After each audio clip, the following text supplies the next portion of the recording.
اور ہماری دینی، دنیاوی اور اخروی کامیابی قرآن مجید سے تمسک اختیار کرنے میں، قرآن سے نسبت استوار کرنے میں ہے۔ قرآن سے اگر ہم جڑ کے رہیں، اس کو سیکھنے کی ہمارے اندر تڑپ ہو اور اس پر عمل کرنے کا جذبہ ہو، تو یقین جانیں دنیا و آخرت میں کامیابی ہمارے قدم چومے گی۔ تو آج انشاءاللہ سورہ کہف کی تفسیر مکمل ہو جائے گی، اور پھر اس کے بعد اگلی صورتوں کے حوالے سے یہ محفل میں درس قرآن جاری رہے گا انشاءاللہ۔ میں 108 آیت کریمہ کی مکمل تفصیل آپ کے سامنے بیان کر چکا ہوں۔ آیت نمبر 109 میں اللہ پاک نے اپنے عجائبات قدرت، اپنے علم کی وسعت اور شان تخلیق کی عظمت کو بیان کیا ہے۔ قرآن مجید کے نزول کی سب سے بڑی اور بنیادی حکمت یہ ہے کہ ہم اپنے رب کی معرفت اور پہچان حاصل کر سکیں، رب کی ذات و صفات اور اس کی شان الوہیت کی بے کرانیوں کو سمجھ سکیں، اور ہمارا اپنے خالق کے ساتھ رشتہ عبودیت اور بندگی استوار ہو جائے۔ یہ قرآن کے نزول کا بنیادی مقصد ہے، اور یہ قرآن کا سب سے اہم موضوع بھی ہے۔ عقیدہ توحید، اللہ رب العزت کو اس کی شان یکتائی کے ساتھ جاننا اور ماننا۔ تو اللہ پاک سورہ کہف کی آیت نمبر 109 میں ارشاد فرماتا ہے، اعوذ باللہ من الشیطان الرجیم، بسم اللہ الرحمن الرحیم، قل لو كان البحر مدادا لكلمات ربي لنفد البحر قبل أن تنفد كلمات ربي ولو جئنا بمثله مددا۔ یعنی اللہ اپنے حبیب سے خطاب کرتا ہے اور ارشاد فرماتا ہے کہ محبوب آپ فرماؤ کہ اگر سمندر میرے رب کے کلمات کو لکھنے کے لیے روشنائی بن جائے تو پورا سمندر ختم ہو جائے گا، مگر رب کے کلمات ختم نہیں ہوں گے۔ اگرچہ میں دنیا کے انہی سمندروں کی طرح اگرچہ اور سمندر لے آؤں اور وہ سارے سمندر روشنائی بن جائیں کہ رب کے کلمات کو وہ لکھیں، ان روشنائی اور وہ ساری سیاہیوں کا استعمال کر کے اگر رب کے کلمات کو لکھا جائے تو ابھی زمین پر جتنے سمندر ہیں یہ اور اسی کی طرح اور سمندر بھی آ جائیں اور یہ سب کے سب روشنائی بن جائیں پھر بھی رب کے کلمات کے سامنے یہ کم پڑ جائیں گے۔ شان نزول کے حوالے سے یہ آتا ہے کہ یہودیوں نے آقا کریم صلی اللہ تعالی علیہ وسلم کے سامنے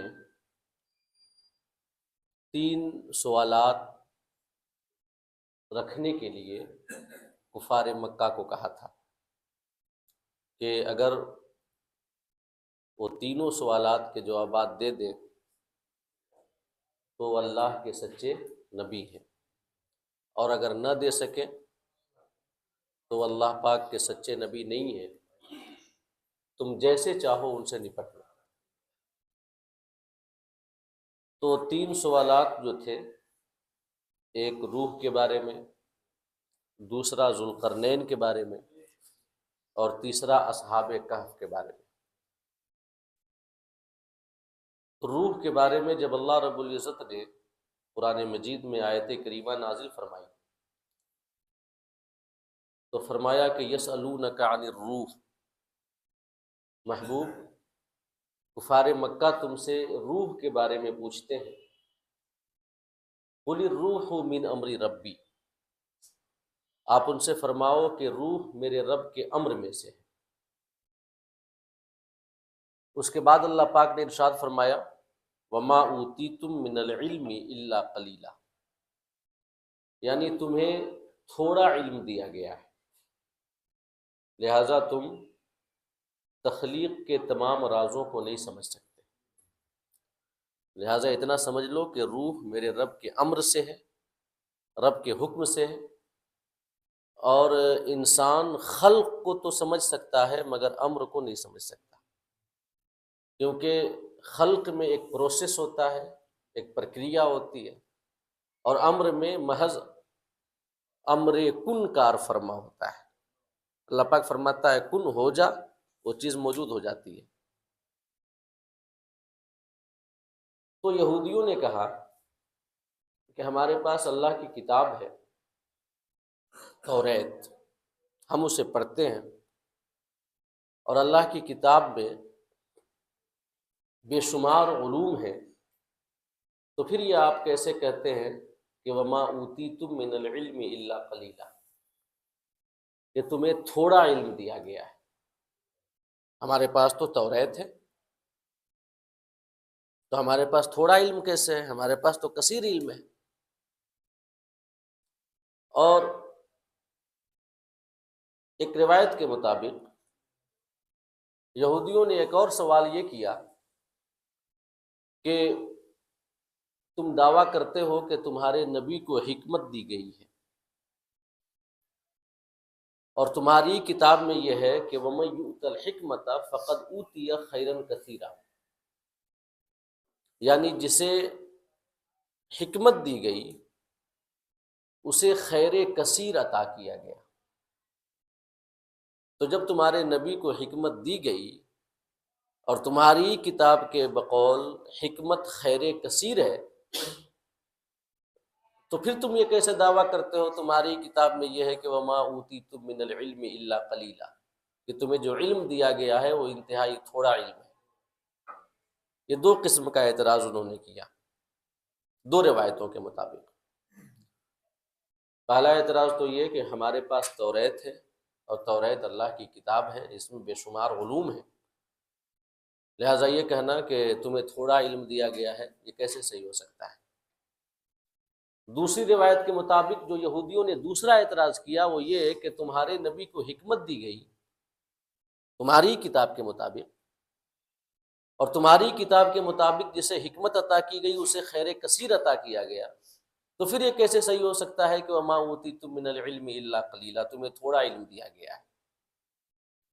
تو اسی بات کا جواب اس آیت کریمہ میں دیا گیا ہے کہ یہودیوں اگرچہ تمہارے پاس توریت ہے اور توریت اللہ کی کتاب ہے، اس میں بے شمار علوم ہے، اگرچہ ہم نے اپنے محبوب کو حکمت عطا کی اور حکمت خیر کثیر ہے، بے شمار علوم ہم نے اپنے نبی کو عطا کیے، اور ساری دنیا کے علوم کو ہمارے نبی کے علم سے وہی نسبت ہے جو کہ قطرے کو سمندر سے ہوتا ہے، مگر اس کے باوجود یہ علم جو ہم نے اپنے نبی کو دیا، یا وہ علم جو توریت کے ذریعے تمہیں دیا گیا، ہمارے عجائبات قدرت کے سامنے ایک قطرہ کی بھی حیثیت نہیں رکھتے۔ ہمارے علم کی وسعت کے سامنے ان کی کوئی اہمیت نہیں، کیونکہ اللہ رب العزت کا جو علم ہے وہ غیر متناہی ہے، جس کی کوئی حد نہیں ہے۔ غیر متناہی کا معنی جس کی کوئی حد نہ ہو، کوئی سیما نہ ہو، اور جس کی حد ہو اسے متناہی کہا جاتا ہے۔ تو ہمارے نبی کو جو علم دیا گیا، اپنی کثرت کے باوجود، تمام مخلوقات سے سب سے بڑھ کے ہونے کے باوجود، تمام کائنات کا علم آپ کو عطا کیے جانے کے باوجود، علم ما کان و ما یکون آپ کو ملنے کے باوجود، ہمارے نبی کے علم کو اللہ کے علم کے سامنے وہ نسبت بھی نہیں ہے جو قطرہ کو سمندر سے ہوتی ہے۔ کیوں؟ کیونکہ قطرہ کی نسبت سمندر کی جانب، ایک متناہی کی نسبت دوسری متناہی کی جانب ہے۔ قطرہ بھی متناہی ہے، سمندر بھی متناہی ہے، اور ہمارے نبی کے علم کی نسبت اللہ پاک کے علم کی جانب متناہی کی نسبت غیر متناہی کی جانب ہے۔ ایسے ہی توریت میں جو باتیں ہیں کہ جن کا یہودیوں کو علم دیا گیا، یہودیوں کے پاس وہ کتاب ہے، وہ پڑھتے ہیں، تو اگرچہ ان میں اس کتاب میں علوم کی کثرت ہے، مگر ان علوم کی نسبت رب کے علم کی وسعت سے وہ بھی نہیں ہے جو کہ قطرے کو سمندر سے نسبت ہوتی ہے۔ کیونکہ اللہ کے علم کی شان یہ ہے، فرمایا قُل لَوْ كَانَ الْبَحْرُ مِدَادًا لِكَلِمَاتِ رَبِّي لَنَفِدَ الْبَحْرُ، اگر سارا سمندر روشنائی بن جائے اور اس سے رب کے کلمات ہم لکھیں، اور کلمات سے مراد اللہ پاک کے عجائبات قدرت، اس کے علم کی وسعت، اس کے غیر متناہی علوم، جو تخلیق کی وہ کلمونیاں ہیں اس کائنات میں، اگر اسے لکھنے بیٹھ جائیں، اللہ پاک کی تخلیق کی جو شان ہے اس شان کو لکھنے بیٹھ جائیں، یا اللہ پاک کے جو مواعظ اور حکمتیں ہیں ان مواعظ اور حکمتوں کو لکھنے بیٹھ جائیں، لنفد البحر، تو پورا سمندر ختم ہو جائے گا، قبل ان تنفد کلمات ربی، اس سے پہلے کہ میرے رب کے عجائبات قدرت ختم ہو، اس کے علم کی وسعت ختم ہو، یا اس کی تخلیق کی شان ختم ہو۔ اور یہیں پر بس نہیں ہے، جتنا سمندر ہے اس دنیا میں، اللہ فرماتا ہے کہ وَلَوْ جِئْنَا بِمِثْلِهِ مَدَدًا، کہ اتنا ہی سمندر ہم اور بھی لے آئیں، تب بھی رب کے کلمات نہیں لکھے جا سکتے۔ اور اسی کی مثال ایک آیت کریمہ میں دوسری جگہ اللہ رب العزت نے بیان فرمائی ہے۔ اللہ پاک ارشاد فرماتا ہے کہ یہ زمین پر جتنے درخت ہیں، زمین پر جتنے درخت ہیں سب کے سب قلم بن جائیں۔ وَلَوْ أَنَّ مَا فِي الْأَرْضِ مِنْ شَجَرَةٍ أَقْلَامٌ، سارے درخت قلم بن، یہ ان سے قلم بنا لیا جائے۔ وَالْبَحْرُ يَمُدُّهُ، اور سارے سمندروں کو روشنائی بنا دیا جائے۔ اور فقط دنیا میں جتنے سمندر ہیں اتنے ہی نہیں، يَمُدُّهُ مِن بَعْدِهِ سَبْعَةُ أَبْحُرٍ، اور اتنے ہی سمندر بلکہ اس سے 7 گنا اور سمندر آ جائیں۔ یہ جتنا سمندر ہے ابھی زمین پر، ہم جانتے ہیں نا کہ یہ پانی کی کثرت ہے، خشکی بڑی کم ہے، تو جتنا سمندر ہے اس سے 7 گنا اور سمندر آ جائے، اور ان سارے سمندروں کو روشنائی بنا دیا جائے، سارے درختوں کو قلم بنا دیا جائے، اور اس سے اللہ کے کلمات لکھے جائیں، اس کے عجائبات قدرت لکھے جائیں، اس کے علوم کی وسعت لکھی جائے، اس کی تخلیق کی عظمت و شان بیان کی جائے، اس کی عظمت الوہیت اور اس کی ذات و صفات کے بارے میں لکھا جائے، تو فرمایا کہ سارے سمندروں کی روشنائی ختم ہو جائے گی، سارے قلم ختم ہو جائیں گے، لیکن ما نفدت کلمات اللہ، اللہ کی شان ختم نہیں ہوگی۔ ان اللہ عزیز حکیم، اللہ پاک غالب ہے اور حکمت والا ہے۔ یہ اللہ رب العزت کی عظمت الوہیت ہے، یہ اس کی شان ہے۔ ہم بس اتنا ہی جانتے ہیں جتنا ہمیں آقا کریم نے بتایا ہے۔ کہا جاتا ہے نا کہ ولایت کے درجات کی کوئی حد نہیں ہے۔ کیوں حد نہیں ہے؟ کیونکہ ولایت نام ہے رب کی ذات و صفات کی معرفت کا، اور اس کی ذات کی کوئی حد نہیں، اس کی صفات کی کوئی حد نہیں۔ جتنی بھی معرفت مل جائے وہ ایک متناہی معرفت ہوگی نا، اس کی ایک حد ہوگی، اور اللہ کی ذات و صفات کی کوئی حد نہیں، اس کی ذات غیر متناہی، اس کی صفات غیر متناہی۔ تو یہ اللہ رب العزت کی شان الوہیت ہے۔ اس کے بعد آیت نمبر 110 میں اللہ رب العزت نے اپنے محبوب سے خطاب کیا اور ارشاد فرمایا کہ محبوب تم کہو، قل تم فرماؤ، انما انا بشر مثلکم یوحی الی۔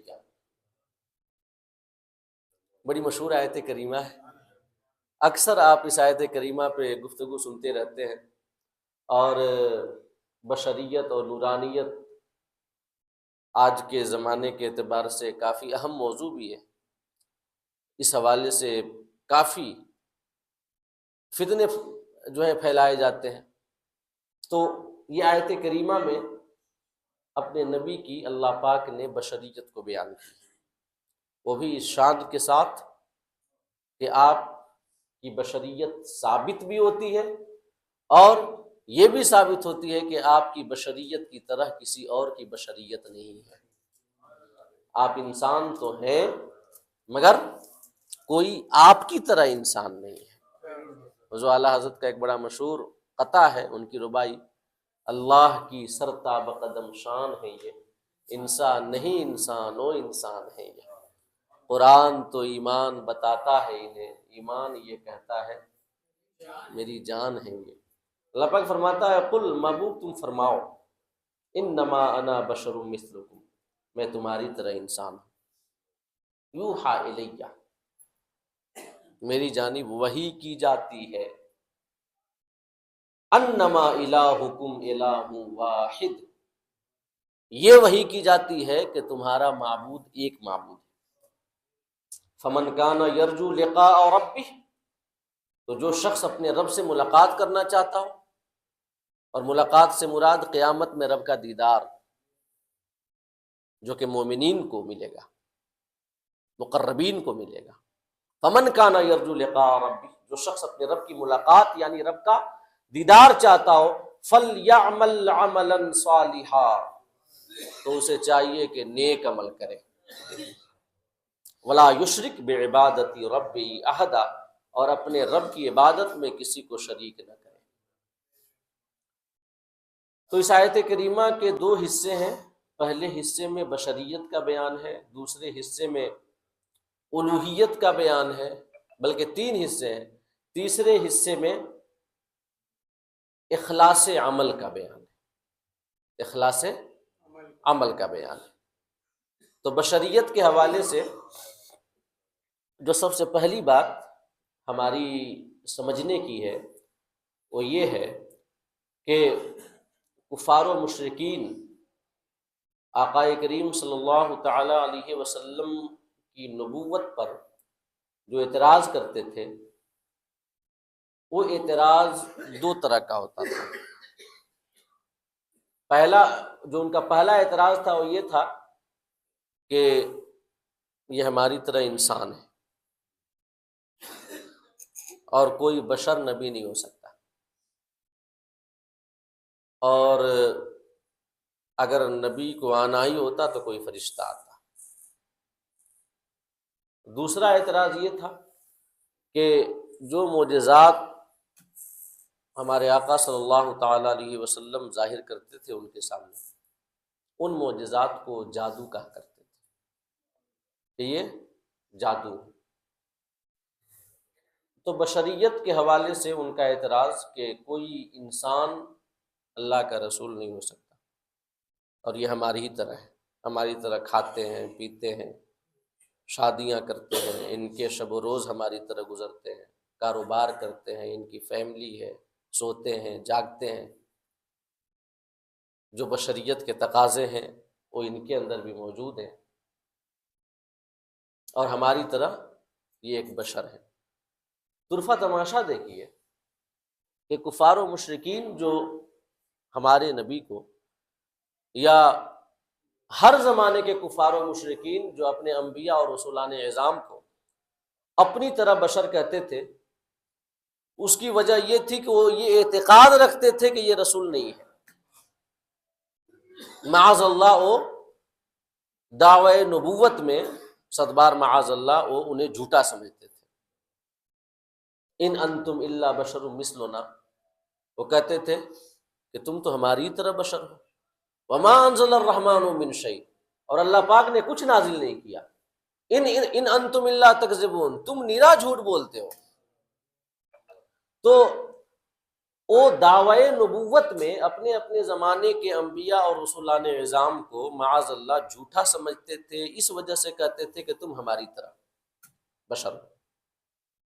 طرفہ تماشا یہ ہے کہ آج کچھ لوگ اعتقاد بھی رکھتے ہیں کہ وہ اللہ کے نبی ہیں، رسول ہیں، ان کے پاس وحی آتی ہے، پھر بھی اس کے بعد وہ اپنی طرح بشر کہتے ہیں۔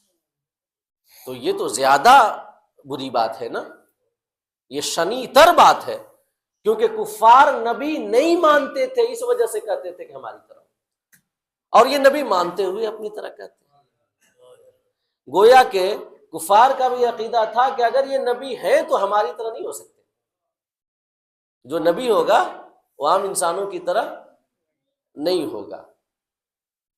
تو کفار کا جو پہلا اعتراض تھا وہ یہی تھا کہ آپ بشر ہیں اور کوئی بشر نبی نہیں ہو سکتا۔ اور صرف ہمارے آقا کے زمانے کے کفار نہیں بلکہ تقریباً ہر زمانے کے انبیاء کے کفار کا یہی کہنا ہوتا تھا۔ قرآن مجید میں کئی ساری آیات ہیں، وہ کہتے تھے ان ھذا الا قول البشر، یہ تو ایک انسان کا قول ہے۔ ابشر منا واحدا نتبعہ، کیا ہم میں سے ایک انسان کی ہم اتباع کریں؟ ما انتم الا بشر مثلنا، کفار کہتے تھے کہ تم ہماری طرح ایک انسان ہی تو ہو۔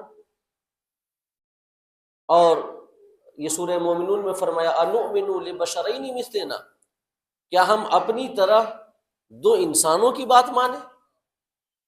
قالوا ابشر یہدونا،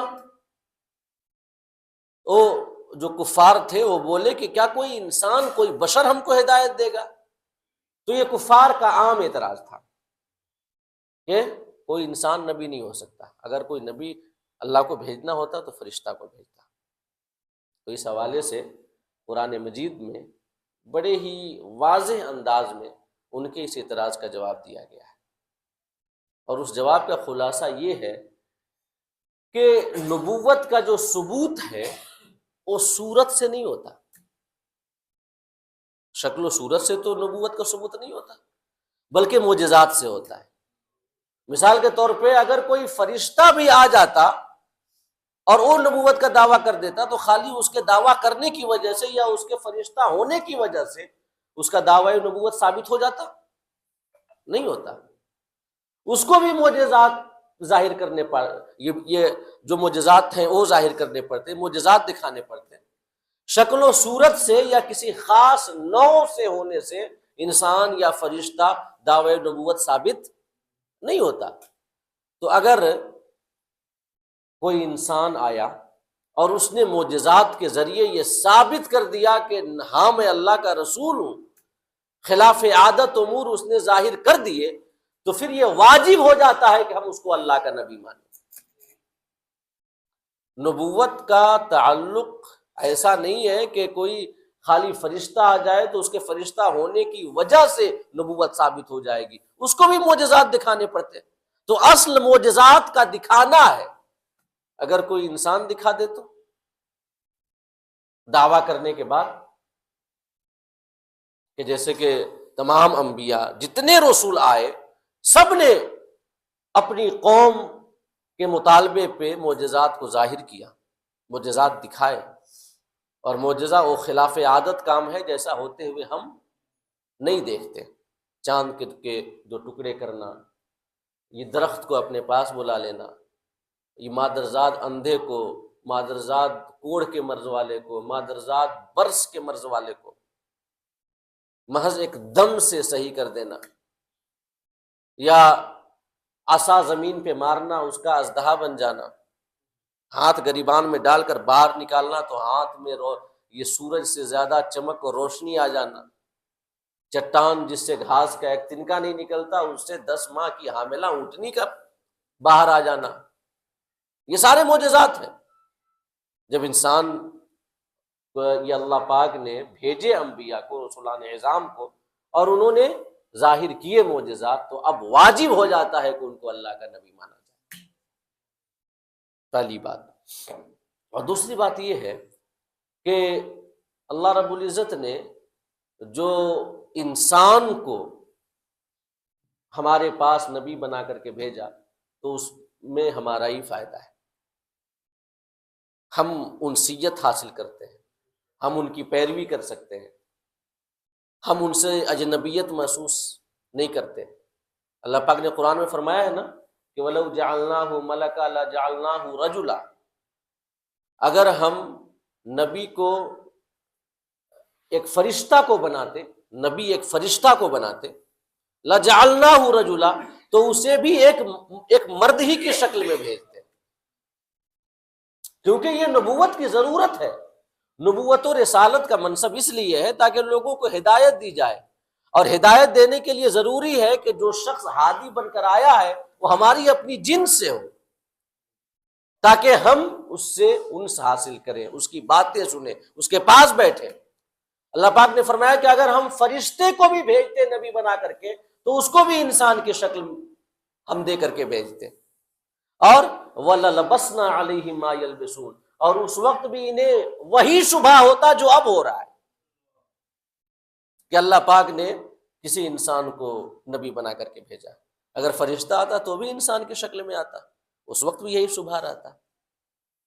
انسان کی شکل میں بنا کر کے اس وجہ سے بھیجا گیا تاکہ ان سے انسیت حاصل کریں اور ان کی ہم پیروی کر سکیں۔ ایک فرشتہ کی پیروی ہم کیسے کر سکتے ہیں؟ مثال کے طور پہ نہ اسے کھانے کی حاجت ہے، نہ اسے پینے کی حاجت، نہ سونے جاگنے کی حاجت، نہ اس کے شب و روز ہماری طرح، تو وہ ایک بہترین طریقہ ہمارے سامنے کیسے چھوڑتا؟ اور نبوت کا منصب اس وجہ سے ہے کہ انسانیت کے لیے زندگی گزارنے کی خاطر ایک بہترین نمونہ چھوڑ دیا جائے، اور نمونہ چھوڑنے کے لیے ضروری ہے کہ پہلے عمل کر کے دکھایا جائے۔ وہ فرشتہ کیسے عمل کرے گا؟ اسے تو کھانے پینے کی کوئی حاجت نہیں ہے کہ نہیں ہے؟ ہمارے آقا صلی اللہ تعالی علیہ وسلم انسان کی شکل میں آئے، اور آپ کی کا جو ظاہری شب و روز کا معمول تھا وہ ہماری طرح تھا۔ کس لیے تھا؟ تاکہ ہم ایک بہترین طریقہ حاصل کر سکیں، ان کی پیروی کر سکیں۔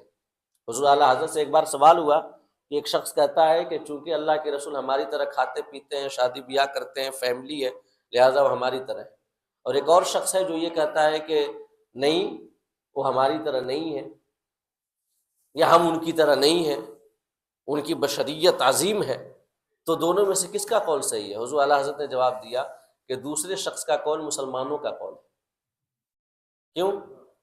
کہ ہم ان کی طرح نہیں ہیں، اور ان کے کھانے پینے سے اگر کسی کو اشتباہ ہوتا ہے، ان کی زندگی گزارنے سے کسی کو اشتباہ ہوتا ہے کہ جو بشریت کے تقاضے ہیں ان کے اندر بھی موجود ہیں، تو حضور اعلیٰ حضرت نے لکھا کہ ہم جو کھاتے ہیں پیتے ہیں، ہمیں کھانے پینے کی حاجت ہے، ہم محتاج ہیں کھانے پینے کے، لیکن ان کا کھانا پینا اس وجہ سے نہیں ہوتا کہ وہ کھانے پینے کے محتاج ہیں، بلکہ اس وجہ سے ہوتا ہے کہ تاکہ ہمیں کھانے پینے کا طریقہ مل جائے۔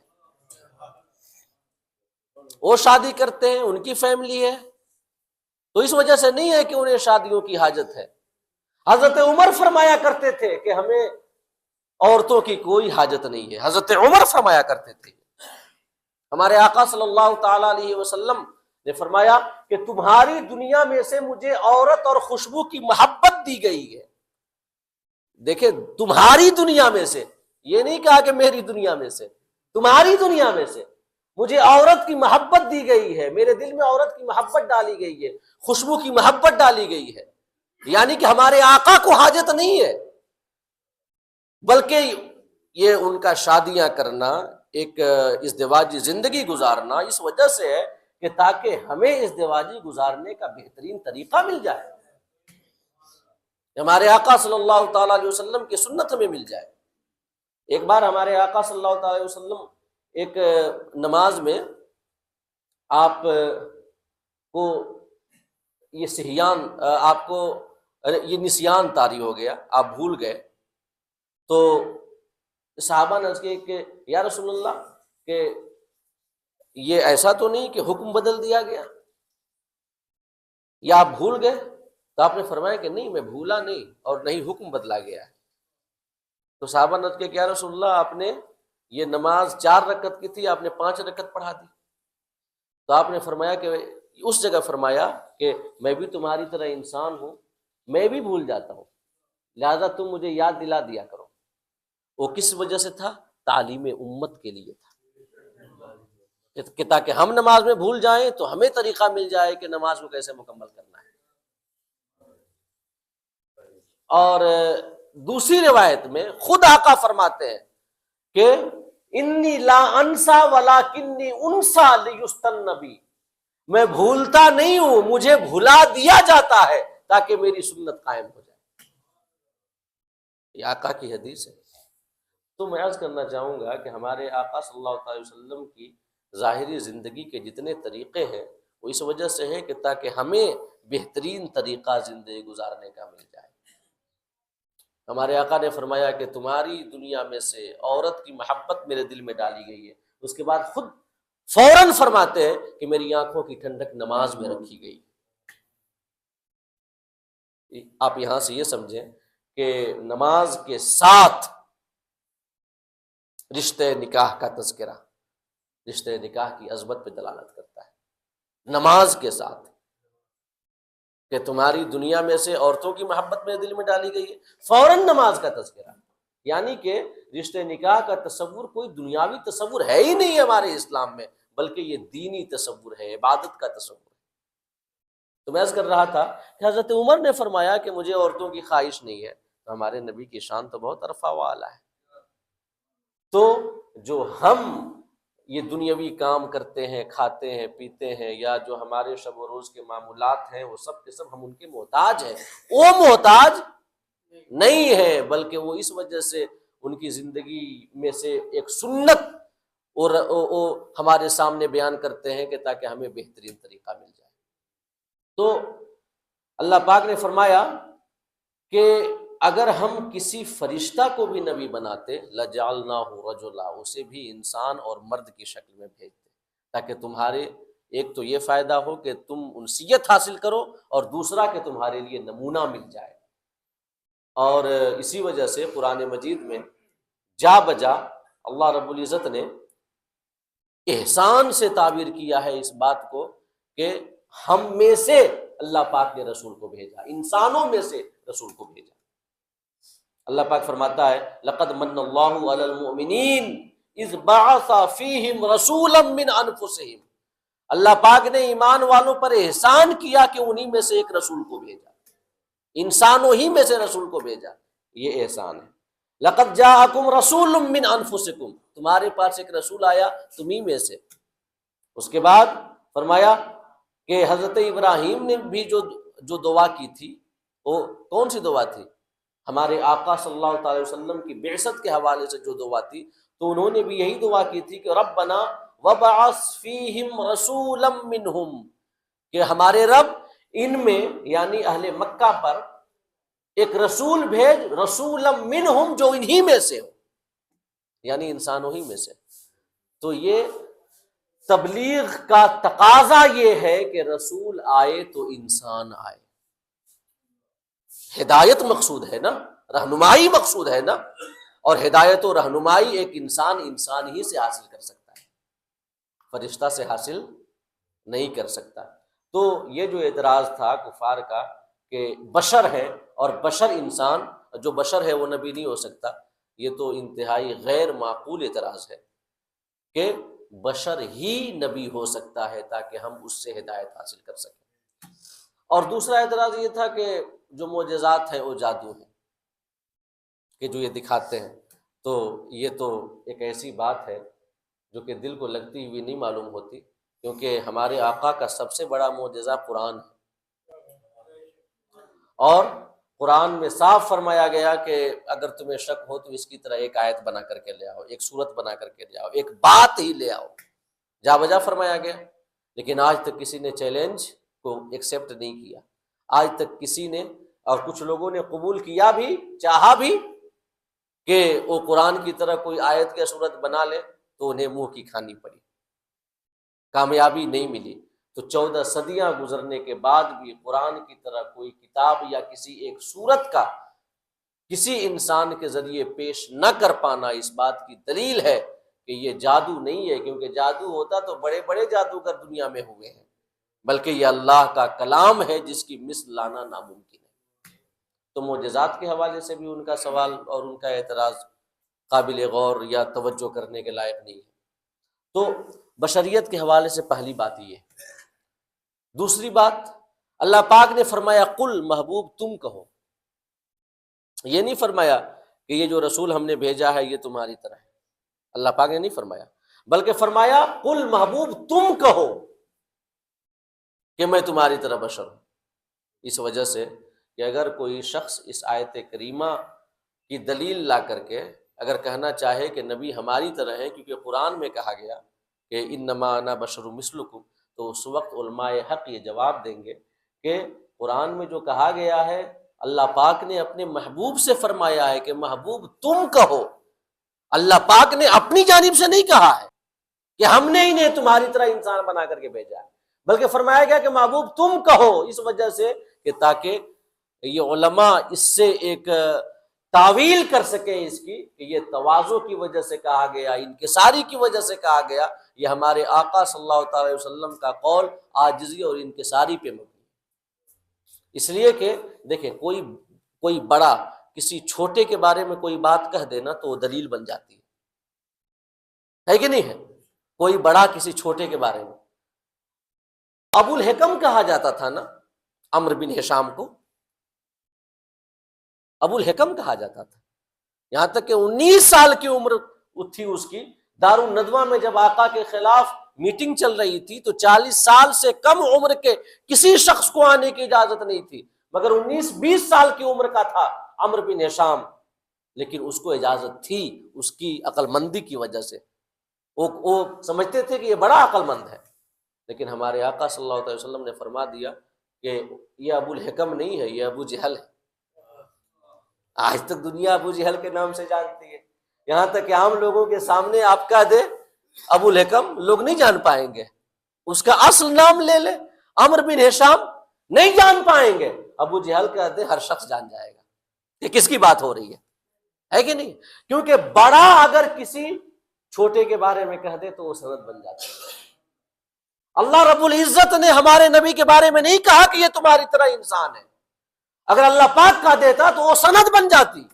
اللہ پاک نے فرمایا کہ میں نہیں کہوں گا ورنہ لوگ سند بنا لیں گے، محبوب تم کہو اپنی جانب سے، کیونکہ تم جب کہو گے کہ میں تمہاری طرح انسان ہوں تو اس وقت جو اس امت کے علماء ہیں وہ جواب دیں گے کہ یہ ہمارے آقا نے تواضع کی وجہ سے کہا ہے، انکساری کی وجہ سے کہا ہے۔ ایک یہ توضیح ہے، اور ایک اور توضیح علماء نے یہ بیان کی ہے کہ شان میں غلو کی راہ نہ کھلنے پائے، کہ جیسے کہ عیسائیوں نے حضرت عیسیٰ کی شان دیکھی، حضرت عیسیٰ کی شان دیکھی کہ مادرزاد اندھے کو وہ بینا کر دیتے ہیں، کسی کوڑ کے مرض والے کو محض ایک دم سے بہترین اس کے مرض کو ختم کر دیتے ہیں، برس کے داغ والے کو بالکل اس کی جلد چمکدار اور روشن کر دیتے ہیں، تو اور لوگ اپنے گھر سے کچھ کھا کر کے جائیں بتا دیتے ہیں کہ کیا کھا کر کے آئے ہو، تمہارے گھروں میں کیا ہے۔ جب یہ شان دیکھی اور بغیر باپ کے پیدا ہوئے، جب یہ شان دیکھی تو وہ کہنے لگ گئے کہ یہ اللہ کے بیٹے ہیں، اللہ کے۔ عیسائیوں نے حضرت عیسیٰ کو کہہ دیا، یہودیوں نے حضرت عزیر کو کہہ دیا، 100 سال تک وہ سوئے رہے، 100 سال کے بعد دوبارہ وہ یہ بیدار ہو کر کے آئے تو یہودیوں نے کہہ دیا کہ یہ اللہ کے بیٹے ہیں حضرت عزیر کو۔ ہمارے آقا کی شان تو ان سے بدرجہ بلند ہے، ان کے کمالات یقیناً بے شمار ہیں، اور سب سے بڑھ کر کمال یہ ہے کہ اللہ رب العزت نے آپ کو لامکاں کی سیر کرائی، اپنی بارگاہ میں بلایا، وہاں تک آپ کو علو ہوا جہاں تک کسی اور کی رسائی نہیں ہو سکتی۔ تو کوئی شخص ان کمالات اور فضائل کو دیکھ کر کے کہہ نہ دے کہ یہ بھی معاذ اللہ رب العالمین ابن اللہ ہے، یا شان الوہیت کے ساتھ ان کی شان کو نہ ملا دے، لہٰذا کہا گیا کہ کہو انما انا بشر مثلکم، میں تمہاری طرح انسان ہوں۔ ایک یہ توجیہ بیان کی گئی۔ تیسری توجیہ یہ بیان کی گئی کہ کفار جو تھے وہ آپ سے دور بھاگتے تھے، آپ کی باتیں نہیں سنتے تھے۔ ابو لہب جو تھا، موسم حج میں جب مختلف قبیلے آتے تھے مکہ میں حج کرنے کے لیے، آقا کریم صلی اللہ علیہ وسلم اس موقع کو غنیمت جانتے تھے کہ ابھی پورا عرب آیا ہوا ہے مکہ میں، آپ ہر قبیلے والے کے پاس جاتے، ان کے خیموں میں جاتے اور ان سے کہتے کہ میں اللہ کا رسول ہوں، کیا تم ہماری ضمانت لیتے ہو، ہماری مدد کرنے کا وعدہ کرتے ہو، اللہ پاک دنیا اور آخرت کی شہنشاہی تمہیں عطا کر دے گا۔ آپ تمام قبیلے والوں کے پاس جاتے، انہیں دعوت دیتے، مگر ابو لہب جو آپ کا حقیقی چچا تھا آپ کے پیچھے پیچھے گھومتا رہتا اور کہتا کہ لوگوں یہ میرا بھتیجا ہے، معاذ اللہ یہ باولا ہو گیا، اس کی باتوں کو نہ سننا، 100 بار معاذ اللہ۔ تو لوگ جو کفار تھے، ایک تو آپ کی بات سنتے نہیں تھے اور دوسرے لوگوں کو ورغلاتے تھے کہ وہ آپ کی بات نہ سنیں۔ کہا گیا قل، محبوب کہو ان کافروں سے کہو کہ کیوں ہم سے دور بھاگتے ہو، ہماری باتیں کیوں نہیں سنتے، ہمارے پاس بیٹھو، ہمارے کلام کو سنو۔ زبردستی کا سودا تو ہے نہیں، لا تثریب کیا ہے، لا اکراہ فی الدین، دین میں کوئی زبردستی نہیں ہے، قرآن کو سن لو، ہماری باتوں کو سن لو، پسند آئے فبہا، نہ پسند آئے نہ قبول کرو، ہم تمہاری طرح ایک انسان ہے۔ یہ کفار سے کہا گیا۔ ایک تیسری توضیح یہ بیان کی گئی ہے، مسلمانوں سے نہیں کہا گیا، مسلمانوں سے تو یہ کہا گیا کہ جب آقا نے لگاتار روزے رکھے، صحابہ نے رکھنا شروع کیا، جب ان کو نقاہت و کمزوری ہوئی، آقا نے فرمایا ایجکم مثلی، تم میں کا کون میری طرح ہے، تمہیں کھانے پینے کی حاجت ہے، اور یطعمنی ربی ویسقین، مجھے میرا رب کھلاتا اور پلاتا ہے۔ آقا کریم نے ایک بار فرمایا کہ اگر کوئی شخص نفل نماز بیٹھ کر پڑھے گا تو اس کو آدھا ثواب ملے گا، ہے کہ نہیں؟ یہ ایک مسئلہ ہے، عام مسئلہ ہے، ہم سب جانتے ہیں۔ اگر کوئی نفل نماز بیٹھ کے پڑھے تو اسے آدھا ثواب ملے گا۔ آقا نے فرمایا، صحابہ نے عرض کیا یا رسول اللہ آپ بھی تو بیٹھ کر پڑھتے ہیں، آپ بھی تو بیٹھ کر پڑھتے ہیں۔ آقا نے فرمایا ایکم مثلی، مسلم کی حدیث، ایکم مثلی، تم میں کا کون میری طرح ہے، تم اگر بیٹھ کے پڑھو گے تمہیں آدھا ثواب ملے گا۔ اور ہمارے آقا کی شان یہ ہے کہ ہماری زندگی لاکھوں برس ہو جائے نا، اور لاکھوں برس ہم عبادت میں گزارے، تو ہماری لاکھوں برس کی عبادتیں آقا کے ایک سجدے کے مقابلے کی طاقت نہیں رکھتی، کیونکہ عبادت کا جو درجہ ہے نا وہ اخلاص اور صدق نیت اور رب کے لیے خلوص جتنا اونچا ہوگا، وہ سجدہ وہ عبادت اتنے اونچے درجے کی ہوگی۔ اور آقا کے اخلاص سے بڑھ کر کس کا اخلاص ہو سکتا ہے، ان کے صدق نیت کا کون مقابلہ کر سکتا ہے؟ لاکھوں برس کی عبادتیں ہماری ان کے ایک سجدے کی مقابلے کی طاقت نہیں رکھتی۔ بڑے عجیب لوگ ہیں جو کہتے ہیں کہ کبھی کبھی امتی جو ہے عمل میں نبی سے بڑھ جاتا ہے، معاذ اللہ رب العالمین، امتی نبی سے بڑھ جائے گا۔ اور دلیل کیا دیتے ہیں کہ 63 سال آپ کی ظاہری عمر ہوئی، اور کسی کی عمر 100 سال 150 سال، وہ اتنی عبادت کر رہا ہے، اسے پتہ نہیں کہ لاکھوں سال کی عبادتیں مقابلہ نہیں کر سکتی، تو 100 150 سال کی کیا اہمیت ہے۔ تو یہ آقا نے فرمایا کہ اگر تم بیٹھ کر نفل نماز پڑھو گے تو تمہیں آدھا ثواب ملے گا۔ ایکم مثلی، تم میں کا کوئی بھی میری طرح نہیں ہے۔ کفار سے کہا گیا انما انا بشر مثلکم، آؤ بیٹھو باتیں سنو میں تمہاری طرح ہوں۔ مومنین سے کہا گیا کہ تم میں کا کوئی میری طرح نہیں ہے، لہٰذا ہمارا عقیدہ یہی ہے کہ ہم نبی کی طرح نہیں ہیں، یا نبی ہماری طرح نہیں ہے۔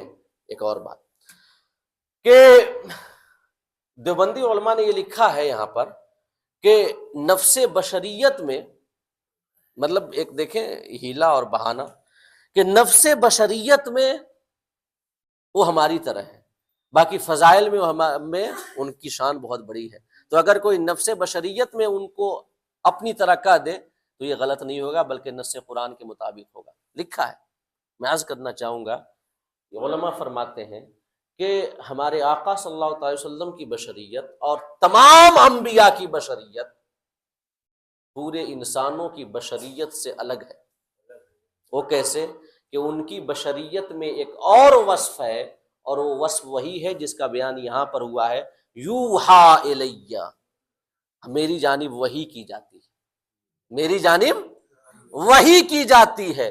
یہ ان کی بشریت کا ایک خاص وصف ہے کہ ان کے اندر وحی کو قبول کرنے کی طاقت ہے۔ وہ وحی جس کے بارے میں آیا کہ اگر ہم اس قرآن کو پہاڑ پر نازل کر دیتے تو پہاڑ ریزہ ریزہ ہو جاتا، آیا کہ نہیں؟ یہ قرآن میں اللہ پاک نے فرمایا ہے نا کہ اگر ہم اس قرآن کو پہاڑ پر نازل کر دیتے تو اللہ کی ہیبت سے پہاڑ ریزہ ریزہ ہو جاتا۔ قلب انسان کی کیا اوقت ہے۔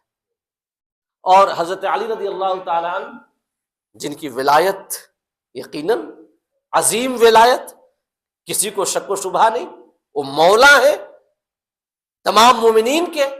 ایک بار آقا کریم صلی اللہ علیہ وسلم ان کی مبارک ران پر سر رکھ کر کے سوئے ہوئے تھے، اسی حال میں وحی اترنے لگ گئی۔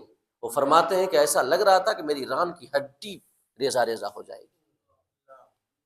حضرت علی رضی اللہ تعالیٰ جو کہ باب العلم ہے، جن کی شان یہ ہے کہ وہ فرماتے ہیں کہ اللہ رب العزت نے 104 کتابیں نازل کی، اور 100 کتابوں میں جتنے سارے علوم ہیں سب 4 کتابوں میں ہیں، توریت میں، زبور میں، انجیل میں، قرآن میں۔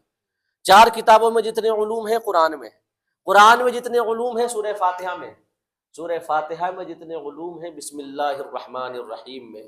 اور کوئی حیرت کی بات نہیں ہے اس میں، کیونکہ اللہ پاک چاہے تو قطرہ کو سمندر کر دے، سمندر کو قطرہ کر دے، اس میں کوئی حیرت کی بات نہیں ہے۔ بسم اللہ میں جتنے سارے علوم ہیں بسم اللہ کی با میں، با میں جتنے سارے علوم ہیں سب با کے نیچے وہ جو چھوٹا سا نقطہ نظر آتا ہے نا، اس میں حضرت علی فرماتے ہیں میں وہی نقطہ ہوں۔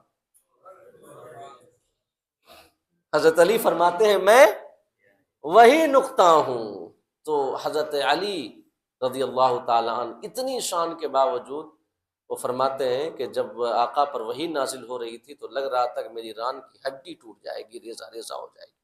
تو وحی بڑی عظیم ذمہ داری ہے، بڑی عظیم ذمہ داری، اور نبیوں کے دلوں میں ان کی بشریت کی حقیقت میں ایک اضافہ ہوتا ہے، وہ ہے وحی کو قبول کرنے کی صلاحیت، اور اس صلاحیت کی وجہ سے ان کی بشریت اتنی اعلیٰ ہے کہ ماں اور شما کس کھیت کے مولی اور گاجر ہیں، ان کی بشریت ملائکہ کی ملکوتیت سے بڑھ کے ہے، حضرت جبریل کی ملکوتیت سے بڑھ کر انبیاء کی بشریت ہے۔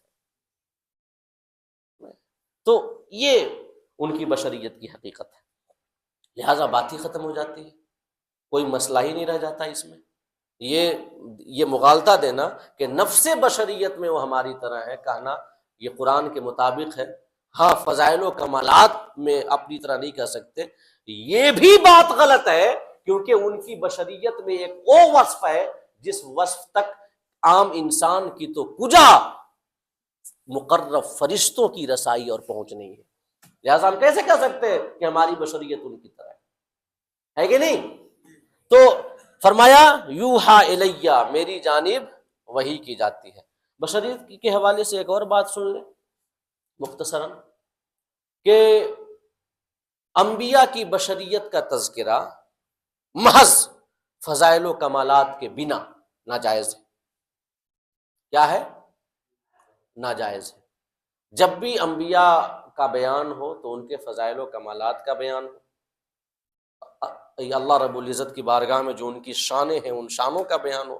محض بشریت کی رٹ لگاتے رہنا، محض بشریت کا بیان کرتے رہنا، یہ غلط ہے۔ مثال کے طور پہ اگر آپ اپنے ملک کے پردھان منتری کا تعارف کرائیں تو یہ تھوڑی کرائیں گے کہ یہ ایک انسان ہے، یہ ایک مرد ہے، اتنے سال کے ہیں، یہ تعارف کرائیں گے؟ بلکہ تعارف تو ایسے کرائیں گے نا، یہ ملک کے وزیر اعظم ہے، جو ان کا منصب ہے، جو ان کا عہدہ ہے، تو منصب اور عہدہ کے اعتبار سے تعارف کرایا جاتا ہے۔ یہ نہیں ہے کہ بڑی شانوں کو چھوڑ کر کے ایک مطلب عام شان کا بیان کیا جائے۔ لہٰذا جب بھی انبیاء کا ذکر کیا جائے تو ان کے فضائل و کمالات کے حوالے سے ذکر کیا جائے، ان کے مناقب کے حوالوں سے کیا جائے، اور مقصود آقا کریم صلی اللہ تعالی علیہ وسلم کی محبت حاصل کرنا ہے۔ سمجھ رہے ہیں؟ ان کی محبت ہی عین ایمان ہے۔ لا یؤمن احدکم حتی اکون احب الیہ من والدہ وولدہ والناس اجمعین، کیونکہ اس وقت تک کوئی مومن نہیں ہو سکتا جب تک وہ تمام لوگوں سے زیادہ، رشتہ داروں، اپنی اولاد، والدین سے بڑھ کر کے ہمارے نبی سے محبت نہ کرنے لگ جائے۔ ایمان کی حقیقت محبت رسول ہے۔ اب آپ ہی فیصلہ کر لیں کہ محبت رسول میں اضافہ کیسے ہوگا، یہ بیان کرنے میں کہ وہ ایک انسان ہے، یا یہ بیان کرنے میں کہ وہ رب کے محبوب ہیں، یہ بیان کرنے میں کہ وہ اللہ رب العزت نے ان کو سفر معراج پہ بلایا، یہ بیان کرنے میں کہ اللہ پاک نے انہیں علم ماکان و ما یکون دیا، کل کائنات پہ ان کا اختیار ہے۔ یہ ساری باتیں جب بیان کی جائیں تب محبت میں اضافہ ہوگا نا، اور یہی مقصود ہے، کیونکہ بمصطفیٰ برساں خیش را کہ دین ہماؤس گر بہو نہ رسیدی ہما ابو لہبیست، اپنی نسبت مصطفیٰ کے ساتھ، اور کون سی نسبت؟ محبت کی نسبت، عقیدت کی نسبت، احترام کی نسبت۔ اس نسبت کو استوار کرے، کیونکہ دین کی جان ہمارے آقا کی ذات پاک ہے، اگر ان سے نسبت نہ استوار کر سکے تو سب ابو لہبی۔ یہ غور کرنے کی بات ہے کہ جب بھی آقا کا بیان ہو تو فضائل و مناقب کے ساتھ بیان ہو، محض بشریت کا بیان نہ ہو۔ اس کے بعد اللہ پاک نے فرمایا کہ انما الہکم الہ واحد، تمہارا معبود ایک معبود ہے۔ عقیدہ توحید، سورت کا آغاز، اس کی سورت کے اختتام میں اللہ رب العزت اپنی وحدانیت کا بیان کر رہا ہے۔ ایک معبود ہے، کوئی اور معبود نہیں ہے، کیونکہ یہ جس کی شان ہے کہ جس کے عجائبات قدرت کو لکھنے میں سمندروں کے برابر سیاہی کم پڑ جائے، تمام درخت قلم بن جائیں پھر بھی کم بن جائیں، پھر بھی وہ قلم کم پڑ جائیں، تو یقیناً وہی ذات اس قابل ہے کہ اس کی عبادت کی جائے۔ اس کے علاوہ کوئی اور مخلوق، اس کا تو کوئی یہاں پر ذکر ہی لائق نہیں ہے۔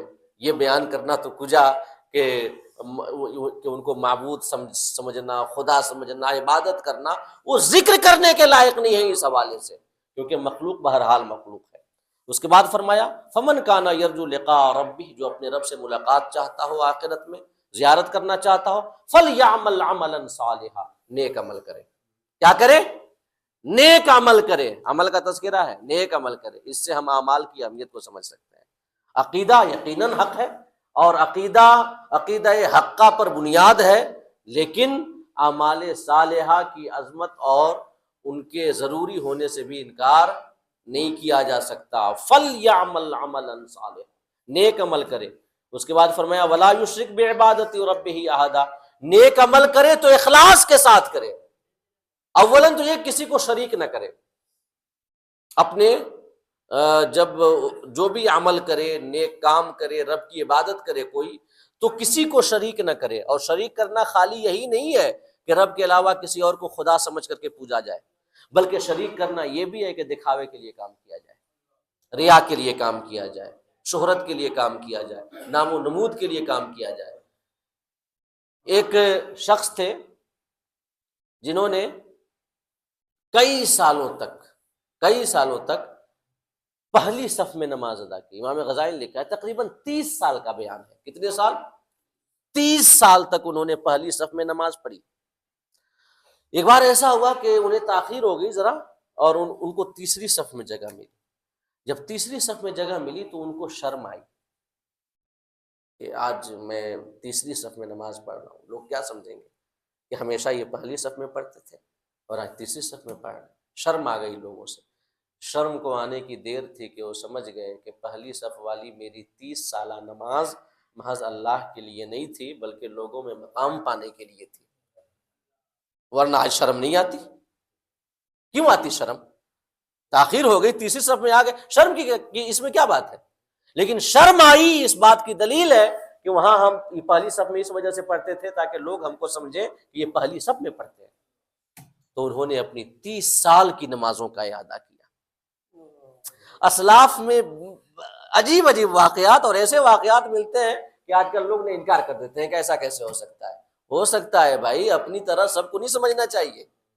ہیں اللہ والے ایسے گزرے، 30 سال کی نمازوں کا انہوں نے اعادہ کیا، کیونکہ انہیں پتہ لگ گیا نمازیں ریا کے ساتھ تھی، دکھاوے کے لیے تھی۔ تو خلوص یہ عمل کی جان ہے، عبادت کی روح ہے۔ اگر خلوص نہ ہو تو عبادت کا ثواب نہیں ملنے والا۔ فرمایا وَلَا يُشْرِكْ بِعِبَادَتِ رَبِّهِ أَحَدًا، رب کی ملاقات ہم چاہتے ہیں، عبادت میں کسی کو شریک نہ کریں، اس لیے کہ ریا اور دکھاوا بھی شرک خفی ہے۔ اللہ پاک ہم سب کو شرک خفی اور کسی غیر کی عبادت کرنا، یہ شرک جلی ہے۔ شرک خفی حرام ہے، شرک جلی کفر ہے۔ اللہ پاک ہم سب کو کہنے اور سننے سے زیادہ عمل کرنے کی توفیق عطا فرمائے، ہمارے دلوں میں محبوب کی عظمت پیدا فرمائے، اور ہمارے ظاہر کو محبوب کی اتباع سے پاکیزہ اور ستھرا بنانے کی توفیق عطا فرمائے۔ آمین وآخر دعوانا الحمد للہ رب العالمین۔